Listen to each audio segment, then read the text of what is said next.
Hello friends, happy Thursday, and we continue with the massive Act 4 of the Taming of the Shrew, for which I will be using the sound machine. Also, yesterday I put some stuff in my hair to stop it moving around. I haven't washed that off yet, so sorry for the state of me. Also, sorry as ever for how roughly cut together the whole thing is. The story so far, Petruchio has married Catherine. Petruchio's friend Hortensio has decided to give up his pursuit of Catherine's sister Bianca after seeing how well she was getting on with her tutor, who is actually Lucentio in disguise. Lucentio's servant Tranio is pretending to be Lucentio to create a distraction. However, now Tranio must find someone to pretend to be Lucentio's father, Vincentio, in order to arrange a dowry with Bianca's father, Baptista. Assisting them is Lucentio's other servant, Biondello. And if all that seems too much to keep track of, don't worry, because today we also see the introduction of Curtis, Nathaniel, Philip, Joseph, Peter, a haberdasher, a tailor, a pedant, which here means schoolmaster, although schoolmastering doesn't really come into it, and another character whose identity will remain a secret until the end of the act. So enjoy. Ta-da! Act 4, Scene 1. Enter Grumio. Fie, fie, and all tired jades, and all mad masters, and all foul ways. Was ever man so beaten? Was ever man so rayed? Was ever man so weary? I am come before to make a fire, and they are coming after to warm them. Now, were not I a little pot and soon hot, my very lips might freeze to my teeth, my tongue to the roof of my mouth, my heart in my belly, ere I should come by a fire to thaw me, but I with blowing the fire shall warm myself. For, considering the weather, a taller man than I will take cold. Holla ho, Curtis! Enter Curtis. Who is it that calls so coldly? A piece of ice. If thou doubt it, thou mayst slide from my shoulder to my heel with no greater a run but mine head and my neck. A fire, good Curtis! Is my master and his wife coming, Grumio? Aye, Curtis, aye, and therefore fire, fire, cast on no water. Is she so hot a shrew as she's reported? Well, she was, good Curtis, before this frost. But thou knowest winter tames man, woman, and beast, for it hath tamed my old master and my new mistress, and myself, fellow Curtis. Oh, you 3-inch fool. I'm no beast. Oh, am I but 3 inches? Why, thy horn is a foot, and so long am I at the least. But wilt thou make a fire, or shall I complain on thee to our mistress, whose hand, she being now at hand, thou shalt soon feel to thy cold comfort for being slow in thy hot office? I prithee, good Grumio, tell me, how goes the world? A cold world, Curtis, in every office but thine, and therefore fire, do thy duty, and have thy duty, for my master and mistress are almost frozen to death. Well, there's fire ready, and therefore, good Grumio, the news. Why, Jack boy, ho boy, and as much news as wilt thou. Oh, come, you're still full of coney catching. Why, therefore, fire, for I have caught extreme cold. Where's the cook? Is supper ready? The house trimmed, rushes strewed, cobwebs swept, the serving men in their new fustian, the white stockings, and every officer his wedding garment on? Be the jacks fair within, the Jills fair without, the carpets laid, and everything in order? All ready, and therefore I pray thee, news.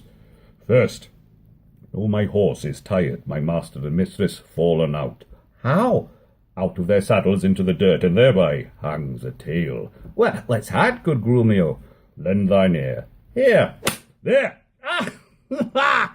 Oh, this is to feel a tale, not to hear a tale. And therefore 'tis called a sensible tale, and this cuff was but to knock at your ear and beseech listening. Now I begin. Imprimis, we came down a foul hill, my master riding behind my mistress. Both a one horse? What's that to thee? Why, a horse. Well, tell thou the tale. But hadst thou not crossed me, thou shouldst have heard how her horse fell, and she under her horse. Thou shouldst have heard in how miry a place, how she was bemoiled, how he left her with the horse upon her, how he beat me because her horse stumbled, how she waded through the dirt to pluck him off me, how he swore, how she prayed that never prayed before, how I cried, how the horses ran away, how her bridle was burst, how I lost my crupper with many things of worthy memory, which now shall die in oblivion, and thou return unexperienced to thy grave. By this reckoning, he's more shrew than she. Aye, and that thou and the proudest of you all shall find when he comes home. But what talk I of this? Call forth Nathaniel, Joseph, Nicholas, Philip, Walter, Sugarsop, and the rest. Let their heads be sleekly combed, their blue coats brushed, and their garters of an indifferent knit. Let them curtsy with their left legs, and not presume to touch a hair of my master's horse-tail till they kiss their hands. Are they all ready? They are. Call them forth. Do ye hear her? You must be my master to countenance my mistress. Why, she hath a face of her own. Well, who knows not that? Thou, it seems, that calls for company to countenance her. I call them forth to credit her. Enter 4 or 5 servingmen. Why, she comes to borrow nothing of them. Welcome, good Grumio. How now, Grumio? What, Grumio? Fellow Grumio. How now, old lad? welcome you. How old are you? What you, fellow, you, and thus much for greeting. Now, my spruce companions, is all ready and all things neat. All things is ready. How neat is our master? E'en at hand, slighted by this, and therefore be not cock's passion. Silence! Hear my master. Enter Petruchio and Catherine. Where be these knaves? What, no man at the door to hold my stirrup, nor to take my horse? Where's Nathaniel, Gregory, Philip? Here, sir, here, sir, here, sir, here, sir, here, sir, here, sir. You logger-headed and unpolished grooms. What, no attendance? No regard, no duty? Where's the foolish knave I said before? Here, sir, as foolish as I was before. You peasant swain, you whore son, Malhurst, drudge. Did I not bid thee meet me in the park and bring along these rascal knaves with thee? Nathaniel's coat, sir, was not fully made, and Gabriel's pumps were all unpinked in the heel, and there was no link to colour Peter's hat, and Walter's dagger was not come from sheathing. There were none fine but Adam, Ralph, and Gregory. The rest were ragged, old, and beggarly. Yet, as they are, here they are come to meet you. Go, rascals, go and fetch my supper in. Exeunt servants. Where is the life that late I led? Where are thou? Sit down, Catherine, and welcome. Suit. Enter servants with supper. What? When I say? Naked sweet, be merry. Off with my boots, you rogues, you villains. When? It was the friar of orders grey as he forth walked on his way. Ah, you rogue! You plucked my foot awry. Take that. And made the plucking of the other. Be merry, Kate. Some water here. What ho? Enter one with water. Where's my spaniel Troilus? Sirrah, get ye hence, and bid my cousin Ferdinand come hither. One, Kate, that you must kiss and be acquainted with. Where are my slippers? Shall I have some water? Come, Kate, and wash and welcome heart. Whoreson, villain! Will you let it fall? Catherine, patience, I pray you.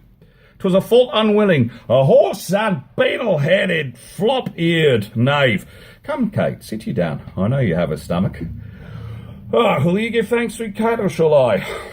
What's this, mutton? Aye? Who brought it? Aye? It is burnt. And so is all the meat.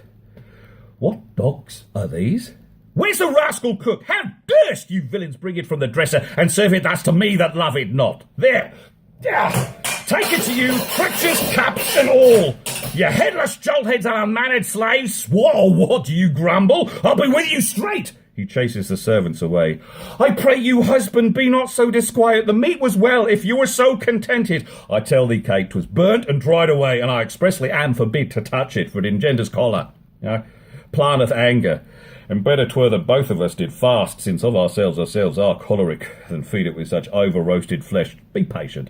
Tomorrow shall be mended. And for this night we'll fast for company. Come, I'll bring thee to thy bridal chamber. Exeunt. Enter servants, severally.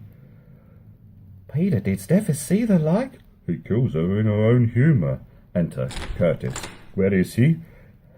In her chamber, making a sermon of continency to her, and rails and swears and rates that she, poor soul, knows not which way to stand, to look, to speak, and sits as one new risen from a dream. Away, if he's coming hither. Exeunt. Enter Petruchio. Thus have I politically begun my reign, and 'tis my hope to end successfully. My falcon now is sharp and passing empty until she stoop. She must not be full gorged, for then she never looks upon her lure. Another way I have to man my haggard, to make her come and know her keeper's call, that is to watch her, as we watch these kites that bait and beat and will not be obedient. She ate no meat today, nor none shall eat. Last night she slept not, nor tonight she shall. As with the meat, some undeserved fault I'll find about the making of the bed. And here I'll fling the pillow, there the bolster, this way the coverlet, another way the sheets, aye, and amid this hurly I intend that all is done in reverent care of her. And in conclusion, she shall watch all night, and if she chance to nod, I'll rail and brawl, and with the clamour keep her still awake. This is a way to kill a wife with kindness, and thus I'll curb her mad and headstrong humour. He that better knows how to tame a shrew. Now let him speak. 'Tis charity to show.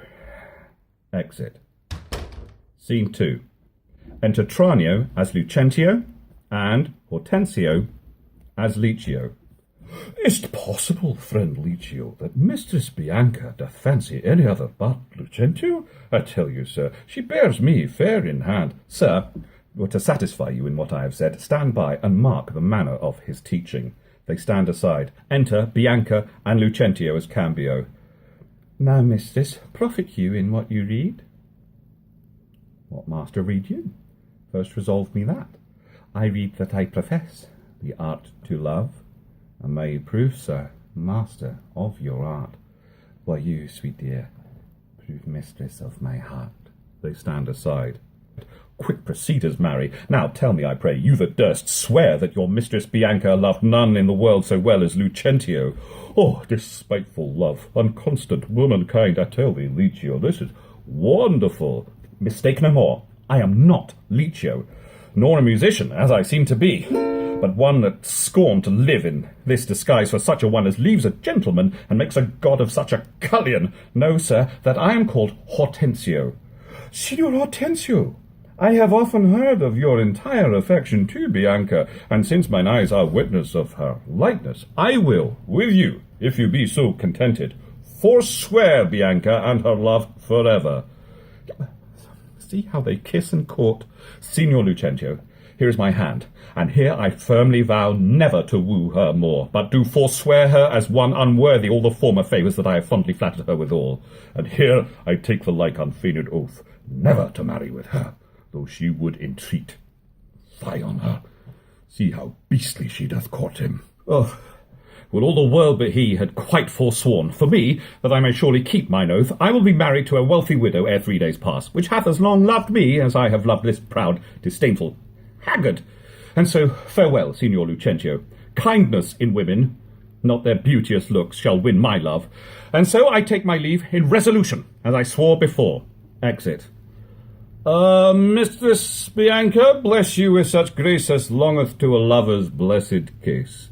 They obtain you napping, gentle love, and have forsworn you with Hortensio. Tranio, you jest, but have you both forsworn me? Mistress, we have. Then we're rid of Licio. I' faith, he'll have a lusty widow now, that shall be wooed and wedded in a day. Oh, God give him joy. Ay, and he'll tame her. He says so, Tranio? Faith, he's gone unto the taming school. The taming school? What, is there such a place? Ay, mistress, and Petruchio is the master, that teacheth tricks 11 and 20 long to tame a shrew and charm her chattering tongue. Enter Biondello. Oh, master, master! I've watched so long that I'm dog-weary, but at last I spied an ancient angel coming down the hill. Will serve the turn. What is he, Biondello? Master, a mercantanter, a pedant, I know not what, but formal in apparel, in gait and countenance, surely like a father. And what of him, Tranio? Well, if he be credulous and trust my tale, I'll make him glad to seem Vincentio, and give assurance to Baptista Minola, as if he were the right Vincentio. Take in your love, and then let me alone. Exeunt Lucentio and Bianca. Enter a pedant. God save you, sir. And you, sir, you are welcome. Travel you far on, or are you at the farthest? Sir, at the farthest for a week or two, but then up farther and as far as Rome, and so to Tripoli, if God lend me life. What countryman, I pray? Of Mantua. Of Mantua? Sir, marry, God forbid. And come to Padua, careless of your life? My life, sir? How, I pray, but that goes hard. 'Tis death for anyone in Mantua to come to Padua. Know you not the cause? Your ships are stayed at Venice, and the Duke, for private quarrel twixt your Duke and him, hath published and proclaimed it openly. 'Tis marvel, but you are but newly come. You might have heard it else proclaimed about. Well, alas, sir, it is worse for me than so, for I have bills for money by exchange from Florence, and must here deliver them. Well, sir, do you courtesy, this will I do, and this I will advise you. Paul, first, tell me, have you ever been at Pisa? I, sir, in Pisa have I often been, Pisa renowned for grave citizens. Among them, know you one Vincentio? I know him not, but I have heard of him, a merchant of incomparable wealth. He is my father, sir, and sooth to say, in countenance, somewhat doth resemble you, Biondello, as much as an apple doth an oyster, and all one. Now, to save your life in this extremity, this favour will I do you for his sake, and think it not the worst of all your fortunes that you are like to Sir Vincentio. His name and credit shall you undertake, and in my house you shall be friendly lodged. Look that you take upon you as you should, you understand me, sir? So shall you stay till you have done your business in the city. If this be courtesy, sir, accept of it. Oh, sir, I do, and will repute you ever the patron of my life and liberty. Then go with me to make the matter good. This, by the way, I'll let you understand. My father is here looked for every day to pass assurance of a dower in marriage twixt me and one Baptista's daughter here. In all these circumstances, I'll instruct you. Go with me to clothe you as becomes you. Excellent. Scene 3. Enter Catherine and Grumio. No, forsooth, I dare not, for my life. The more my wrong, the more his spite appears. What, did he marry me to famish me?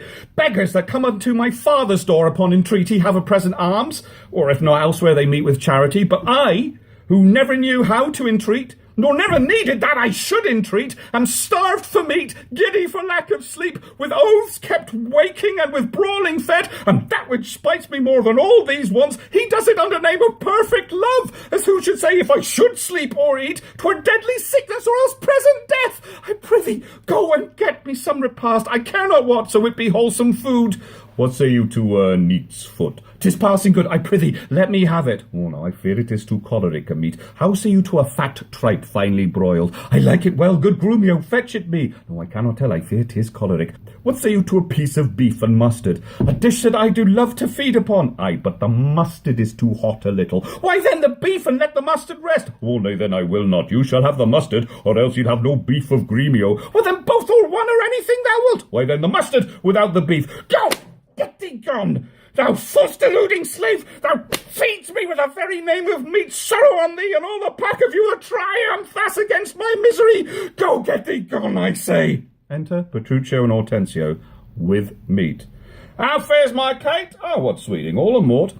Mistress, what cheer? Faith, as cold as can be. Pluck up thy spirits, look cheerfully upon me. Here, love, thou seest how diligent I am to dress thy meat myself, and bring it thee. I'm sure, sweet Kate, this kindness merits thanks. What? Not a word? Well, no, then thou lovest it not, and all my pains is sorted to no proof. Here, take away the dish. I pray you, let it stand. The poorest service is repaid with thanks, and so shall mine before you touch the meat. I thank you, sir. Signor Petruchio, fie, you are to blame. Come, Mistress Kate, I'll bear you company. Eat it all up, Hortensio, if thou lovest me. Much good do it unto thy gentle heart. Kate, eat apace. And now, my honey love, will we return unto thy father's house, and revel it as bravely as the rest, with silken coats and caps and golden rings, with ruffs and cuffs and farthingales and things, with scarves and fans and double change of bravery, with amber bracelets, beads, and all this knavery. What, hast thou died? The tailor stays thy leisure to deck thy body with this ruffling treasure. Enter tailor with the gown. Come, tailor, let us see these ornaments. Lay forth the gown. Enter haberdasher with a cap. What news with you, sir? Here is the cap your worship did bespeak. What? This was moulded on a porringer, a velvet dish. Fie, 'tis lewd and filthy. Why, 'tis a cockle or a walnut shell, a knack, a toy, a trick, a baby's cap. Now, away with it. Come, let me have a bigger. I'll have no bigger. It's to fit the time, and gentlewomen wear such caps as these. Well, when you are gentle, you shall have one too, and not till then.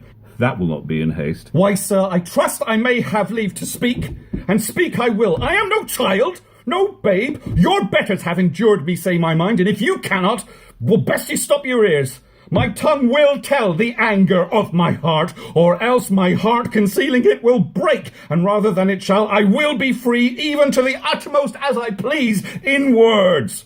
Why, thou sayest true.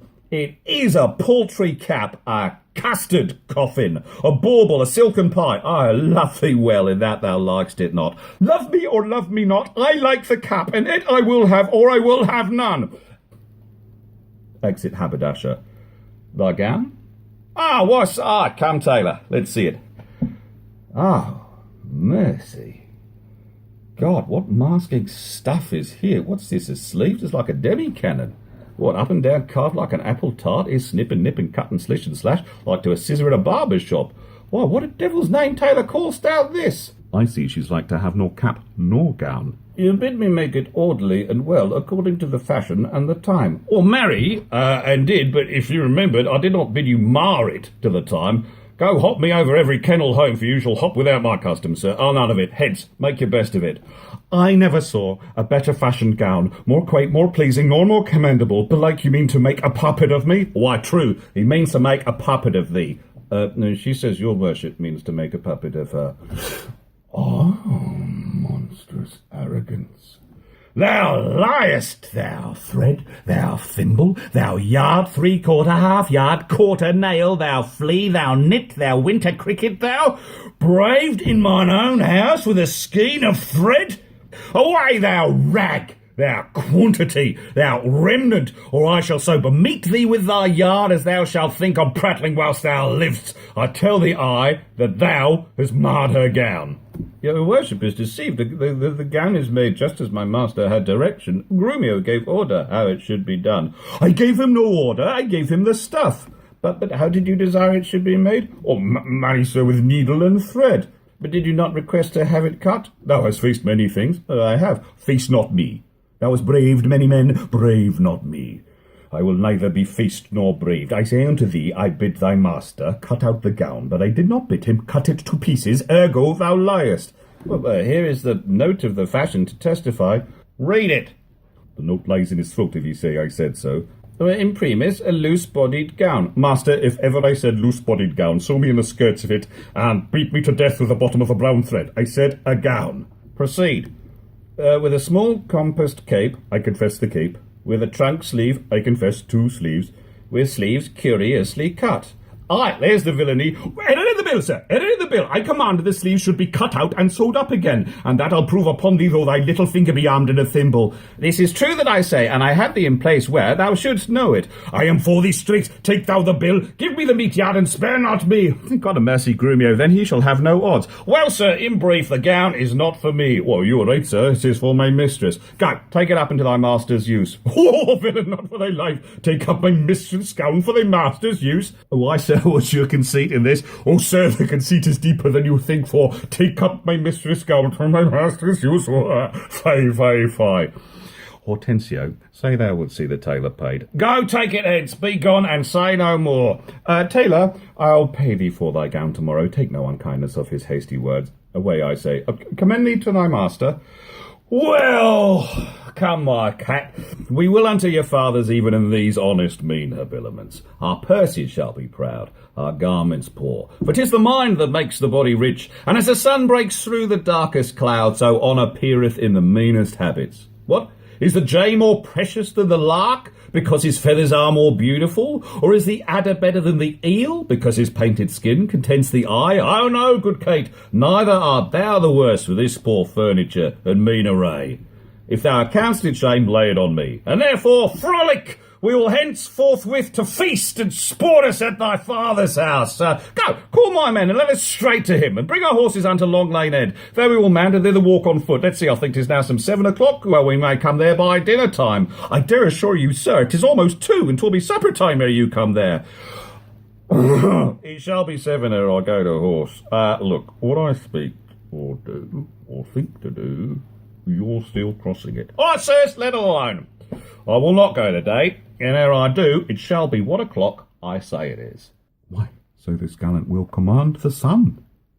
That was Hortensio. Excellent.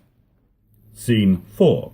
Enter Tranio as Lucentio, and the pedant dressed like Vincentio, booted and bareheaded.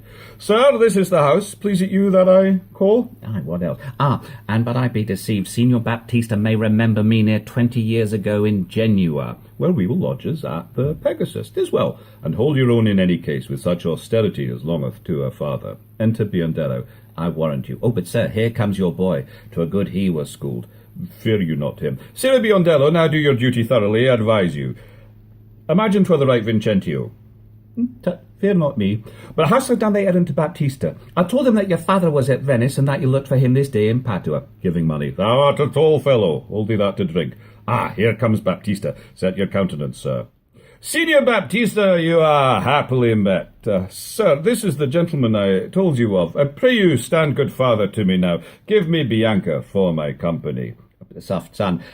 Sir, by your leave, having come to Padua to gather in some debts, my son Lucentio made me acquainted with a weighty cause of love between your daughter and himself, and for the good report I hear of you, and for the love he beareth to your daughter, and she to him, to stay him not too long, I am content in a good father's care to have him matched, and if you please to like no worse than I upon some agreement, me shall you find ready and willing, with one consent to have her so bestowed, for curious I cannot be with you, Signor Baptista, of whom I hear so well. Sir, pardon me in what I have to say. Your plainness and your shortness please me well.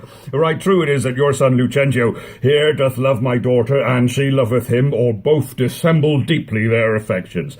And therefore, if you say no more than this, that like a father you will deal with him and pass my daughter a sufficient dower, well, the match is made and all is done. Your son shall have my daughter with consent. Thank you, sir.